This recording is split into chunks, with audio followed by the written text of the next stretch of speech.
Bonjour à toutes et à tous, c'est un véritable plaisir de vous retrouver pour ce nouvel épisode du débrief 100% National 3. Un programme très chargé aujourd'hui, la 7e journée qui s'est jouée intégralement samedi soir dernier. Une bonne nouvelle à vous annoncer d'ores et déjà, vous verrez tous les buts inscrits ce week-end lors de cette journée de championnat. Une fois n'est pas coutume, nous allons dérouler cet épisode dans l'ordre décroissant du classement. On commence donc d'ores et déjà par un duel enflammé, surtout en deuxième période, vous allez le voir, entre le FC Saint-Lomanche et la Lanterne Rouge Montgaillard. Sur courant alternatif, depuis le début de la saison, les préfectoraux ont pour mission de se remettre de la claque subie 2 semaines plus tôt à Vire. Montgaillard, pour sa part, chasse encore et toujours sa première victoire de la saison. Première période dominée par Saint-Lô mais vierge de but, la seconde voit les locaux obtenir un pénalty à la 53e minute. Le capitaine Johan Cangini ne tremble pas alors à l'heure de tromper Amadinias pour ouvrir le score. Le match va alors soudain s'emballer, piqué au vif, les Havrais accélèrent, sorti du banc, Abou Amadou envoie Oumar Mal sur orbite et ce dernier égalise pour Montgaillard dès la 57e minute. La course-poursuite s'intensifie alors, plus expérimentés, les joueurs du FC reprennent rapidement les commandes. Servi dans la surface, Tony Lombard contrôle et enchaîne à bout portant. Ni assez piégé, revoilà Saint-Lô en tête dans cette partie. On vient alors de dépasser l'heure de jeu. Cette seconde période enflammée n'a alors pas offert tout ce qu'elle avait à offrir. 7 minutes plus tard, sur cette frappe mal repoussée de Maxence Le Blondel, Salim Maslow suit parfaitement et permet de justesse aux joueurs saint-lois de compter pour la première fois du match 2 buts d'avance.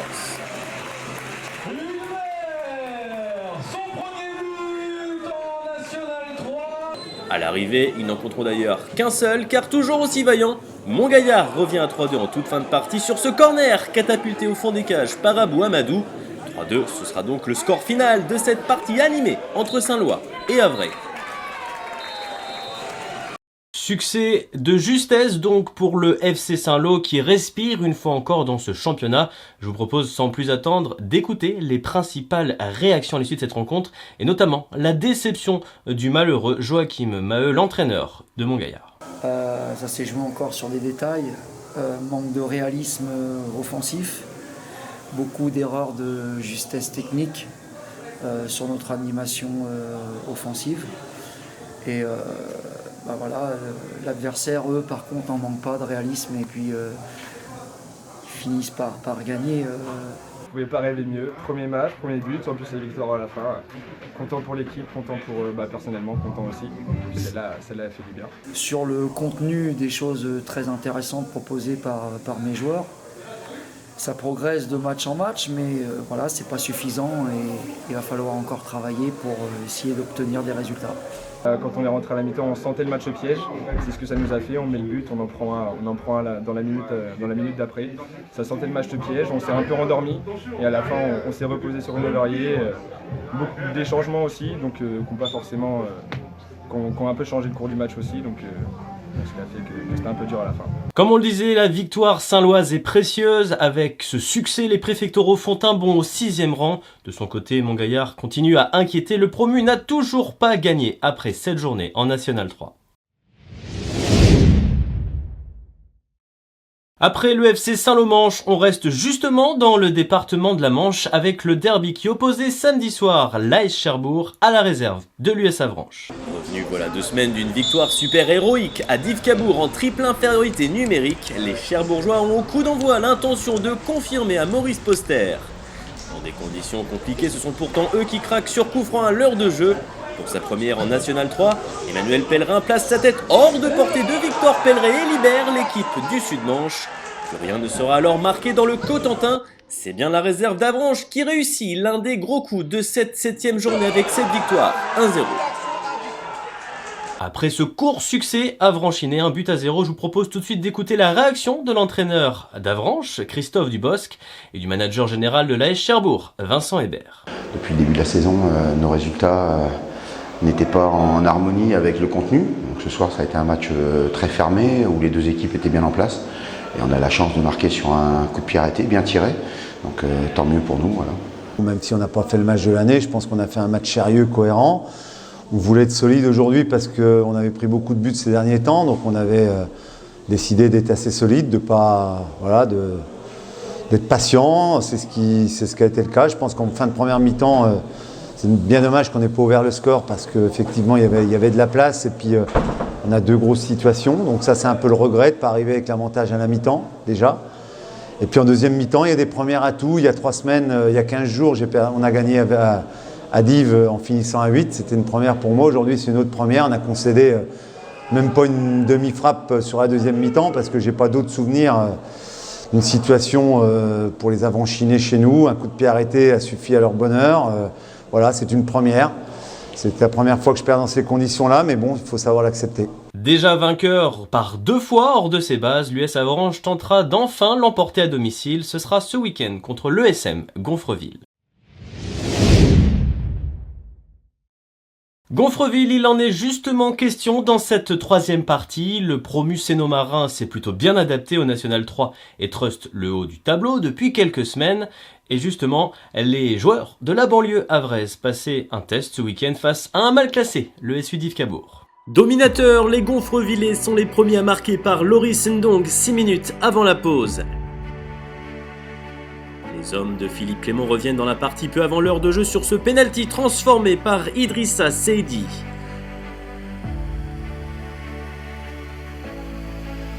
Sans complexe, le promu reprend alors les commandes 10 minutes plus tard. Suite à ce coup franc, Loris Goubel se montre plein de sang-froid à l'heure de battre Valentin Le Tourneur et permet aux siens de mener 2-1. C'est finalement Yves Cabourg qui a le dernier mot sur corner. Au deuxième poteau, Aurélien Toris signe le but du 2 partout et permet au SUDC d'engranger son 4e match nul de la saison. Sur l'ensemble du match, voilà, avec les 6 tiers sont consacrés, je pense qu'on a été beaucoup plus, mais voilà, on a failli défensivement. Voilà. À 2 reprises, on mène au score, et puis on concède un penalty. Et puis en fin de match, sur un coup de pied arrêté, on prend sur une erreur d'appréciation de notre gardien, on prend le deuxième but, donc on est tous déçus, surtout qu'on a vu l'opportunité à 1-0 ou à 2-1 de tuer le match. Voilà, des leçons retirées pour les prochains matchs et puis se remettre au boulot, voilà, pour dès le prochain match, le prochain déplacement à Avranches, aller chercher les points.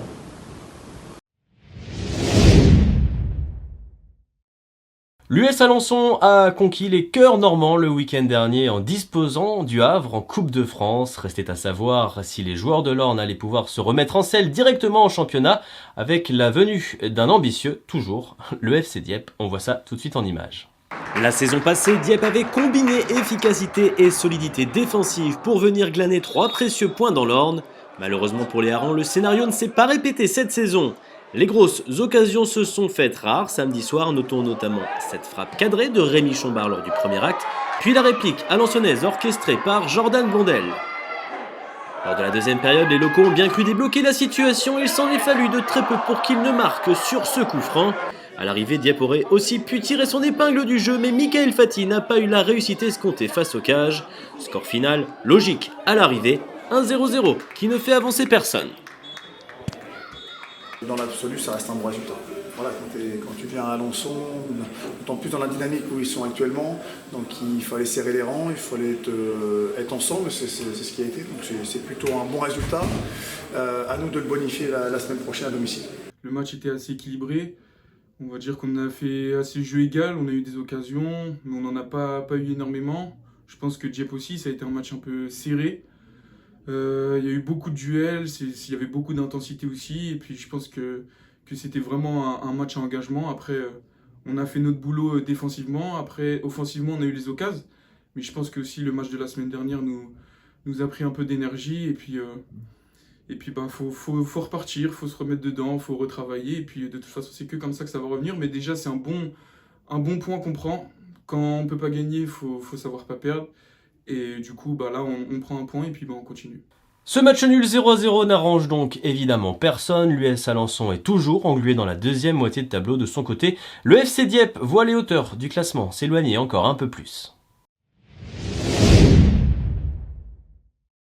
On poursuit notre remontée dans le classement du National 3 avec un duel alléchant ce week-end qui a opposé la réserve du Havre à son homologue de Quevilly-Rouen Métropole. L'opportunité était belle pour les deux formations de s'installer sur le podium en fonction des résultats sur les autres terrains.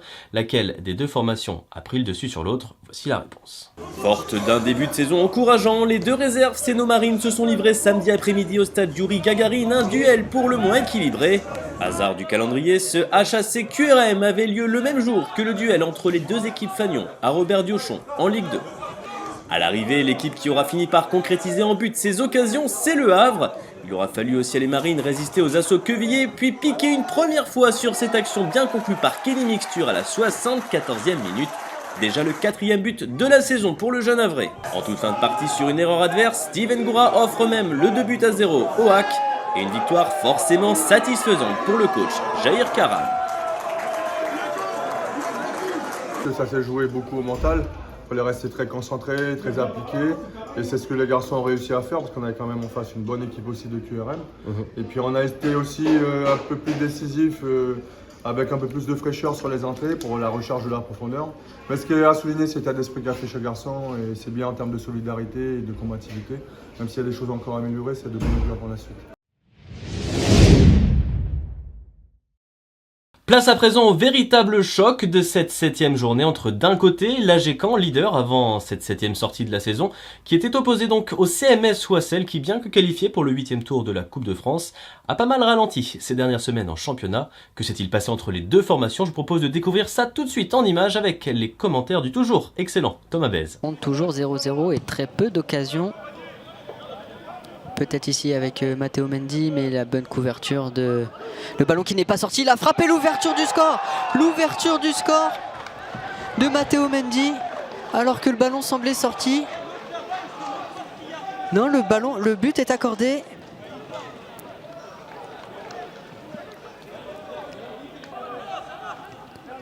Giluet avec Morgan Ardouin. Pour un nouveau centre, c'est bien parti pour la tête et l'égalisation de Malcolm Perriand. L'égalisation de Malcolm Perriand à partout, les deux équipes à égalité. Une nouvelle galette déposée par Morgan Ardouin sur la tête de Malcolm Perriand qui vient égaliser. Voilà qui va faire du bien, 53e minute de jeu. Malcolm Perriand et qui relance. Et c'est terminé. Score de 1 partout entre les deux équipes. Beaucoup de frustration. On l'a senti sur le bord du terrain. Deuxième match nul consécutif pour l'AG Caen ici à Benoît. Et je vous propose sans plus attendre de découvrir les principales réactions à l'issue de cette rencontre côté Canet. On est déçu du résultat bien entendu parce que quand on joue à domicile on a toujours l'espoir et l'envie de gagner et c'est ce qu'on veut faire tout le temps. À domicile aussi à l'extérieur, donc voilà, on n'a pas réussi à le faire ce soir, mais il y a des motifs de satisfaction. On a vu un visage de l'AG Caen, notamment sur le dernier quart d'heure de la première mi-temps, où à partir du moment où on a changé tactiquement, on a été un petit peu plus, on leur a posé plus de problèmes. On passe pas loin de la victoire, je pense, comme on passe pas loin de la défaite non plus à la fin parce qu'ils ont des occasions. Mais je pense que le problème, c'est qu'on n'a pas réussi à instaurer le jeu qu'on a produit fin de première mi-temps et une grosse partie de la deuxième mi-temps pendant tout le match, ou en début de match, en première mi-temps, on n'a pas été très conquérant, on va dire. Reste alors une question avec ce nouveau match nul à domicile de l'Avant-Garde caennaise. L'AF Virois a-t-il profité de ce 7e week-end de compétition pour prendre la tête? On voit ça tout de suite dans la dernière partie. C'était peut-être le match piège par excellence pour l'AF Virois. En déplacement au Grand Quevilly FC, promu en grand besoin d'oxygène, les Boquins craignaient de perdre de leur superbe. Julien Cosnard et ses partenaires avaient-ils déjà la tête au 8e tour de Coupe de France de Gala qui les attend le 19 novembre contre le Stade Malherbe? Visiblement, non. 23e minute, après une entame prudente, Anas Lanrabet chipe le ballon dans les pieds adverses. L'avant-centre Arthur Dallois suit parfaitement, efface son vis-à-vis et s'en vient conclure dans le but vide, 1-0. Peu avant la pause, Théo Epaillé est envoyé sur orbite. En avance sur les défenseurs adverses, l'ex-parisien joue les porteurs d'eau avant de servir Arthur Dallois au deuxième poteau. L'ancien Grandvillais signe le doublé et offre le break à l'AFV. On entame le match de la manière dont on voulait l'entamer, avec de l'intensité, en allant les chercher. On savait qu'ils essayaient de jouer, donc on a essayé de les contenir et de les contrer. Et, on arrive à mettre 2 buts, dont le dernier juste avant la mi-temps, donc je pense qu'il leur fait plutôt mal. Assommés mais pas encore résignés, les hommes de David Fouquet reviennent avec l'intention de tout renverser. Si bien que décalé côté gauche, le capitaine Fidel Lopi enroule idéalement sa frappe hors de portée de Louis Deschâteaux à la 53e minute et signe l'un des buts de cette 7e journée. À 2-1, les Quevillers y croient de nouveau, mais Vire va vite éteindre leur velléité. 60e minute, nouveau déboulé d'Anas Lanrabette, côté droit. Son ballon en retrait trouve Dorian Charlier qui signe le but du 3 en première intention. Les Boquins reprennent 2 buts d'avance. Et on réentame la deuxième mi-temps, on en prend un. On arrive à en remettre un tout de suite et ça les a tués.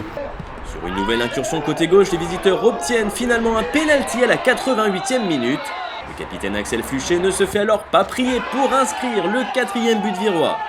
4-1 et même bientôt 5-1 dans les dernières secondes. Erwan Kaczynski sorti du banc est idéalement servi par Théo Epailly. L'ex-Bayeuxin remporte alors son face-à-face et clôt la marque. Alors que Vire en pleine bourre reste tout en haut, le Grand Quevilly FC glisse à l'avant-dernier rang du classement. On a pris un but à chaque erreur de notre part alors qu'on essaie de travailler ça depuis un certain temps.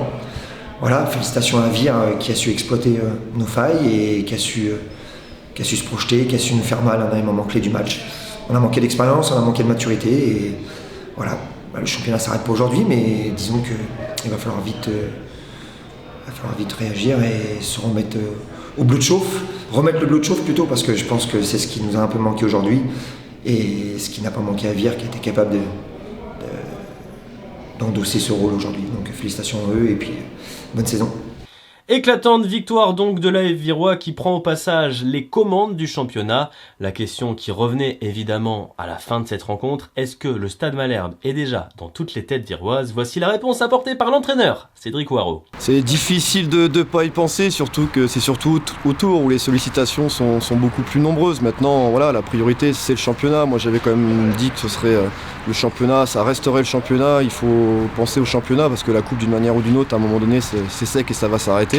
Maintenant on va pouvoir le préparer, mais on le préparera vraiment la dernière semaine. Là il faut récupérer parce que ça commence à être fatigant physiquement, psychologiquement.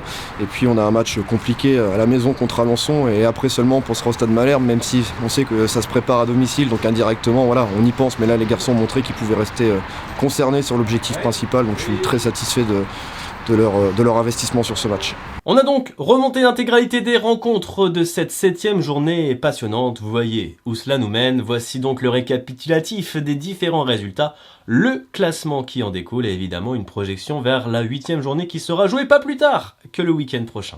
20 buts ont été marqués ce week-end sur les terrains de National 3 avec une mention spéciale évidemment au duel prolifique entre Grand Quevilly et Vire et entre Saint-Lô et Montgaillard. Vire s'est une fois encore imposé à l'extérieur, tout comme la réserve de l'US Avranches du côté de Cherbourg. Au rang des victoires à domicile, celle de Saint-Lô bien sûr, mais aussi celle de la Baie du Havre qui monte en puissance. Les 3 matchs nuls du week-end ont tous en commun de ne pas avoir vraiment fait les affaires des équipes concernées. Cette 7e sortie de la saison marque donc un changement de leader dans le National 3 normand. La Gécamp, malgré son match de plus par rapport à la F Virois, a cédé les commandes aux hommes du président Christophe Lécuyer. Ces derniers sont tout simplement la seule équipe de National 3 en France, encore en lice en Coupe de France, à avoir tout gagné également en championnat. Derrière les Virois et les Canets, le Havre réussit la belle opération du week-end. Les jeunes joueurs de Jair Karam sont désormais 3e au coude à coude avec Dieppe et Gonfreville, mais avec un match de retard à jouer. Saint-Lô pour sa part refait une apparition dans la première moitié du tableau. Derrière, malgré son point pris à Caen samedi, le CMS Wassel continue à glisser. Les hommes de Romain Joubry sont présentement premiers relégables. Bien que toujours dans la zone rouge, la réserve d'Avranches s'est donné de l'air à Cherbourg ce week-end. Ça se complique en revanche journée après journée pour les 3 derniers. Vive Cabourg ne s'est toujours pas imposé cette saison au même titre que la Lanterne Rouge Montgaillard. La 8e journée de ce championnat passionnant mais de tous les dangers se déroulera dès ce week-end. Vire aura fort à faire à domicile contre Alençon dans un duel qui promet entre 2 formations qui seront concernées 7 jours plus tard par le 8e tour de la Coupe de France. Le choc du week-end entre le 2e et le 3e du classement aura pour sa part lieu à la Cavée Verte du Havre et il concernera encore l'AG Caen, opposé cette fois-ci à la réserve du HAC. Alors que Wassel tentera de se relancer à Heurtematte face à Div Cabourg, Saint-Lô tentera de surfer sur sa dynamique en déplacement du côté de Quevilly-Rouen. S'il ne veut pas voir les sommets s'éloigner, le FC Dieppe sera pour sa part certainement tenu de s'imposer à la maison contre l'AS Cherbourg. Dans le même temps, la réserve de l'US Avranches chassera sa première victoire de la saison à la Plaine en recevant Gonfreville. Enfin, tout en bas, malheur aux vaincus dans le duel qui va opposer les deux derniers Montgaillard et le Grand Quevilly FC, un match où le partage des points risque par ailleurs de ne convenir à personne. On jette évidemment également un œil sur le classement des buteurs, c'est une nouveauté de cette saison, il faut vous y habituer. Vous allez voir que dans le top 3, ça a pas mal bougé en raison du doublé d'un certain Virois. Et oui, Arthur Dallois en est désormais à 5 buts en 5 matchs de championnat cette saison. L'ancien Montpellierin rejoint donc en tête Kevin Goba et Isaac Chipamba, tous les deux muets ce week-end. Le Havrais Kenny Mixture pour sa part continue son joli début de saison. Il compte désormais 4 buts au compteur, tout comme Paul Jarnot et un autre Virois, Dorian Charlier, toujours dans la dynamique de la saison dernière. Enfin, l'Alençonnais Elias Douafirou en est toujours à 3 réalisations cette saison, tout comme 5 autres joueurs du championnat. Malcolm Perriand, Thomas Chenel, Michael Fati, Dylan Prodhomme et Erwan Kaczynski. Eh bien je crois que nous avons été complets, voilà qui nous mène à la fin de ce débrief. Comme d'habitude, je tiens à remercier évidemment tous les clubs et tous les chargés de communication qui nous ont aidés à établir et à construire ce nouvel épisode. Merci à vous tous, merci à vous qui nous suivez sur les réseaux sociaux, merci pour le soutien que vous continuez à nous apporter. On se retrouve dans quelques jours, lundi prochain, pour débriefer une 8e journée qui s'annonce passionnante. D'ici là, prenez évidemment soin de vous. Salut!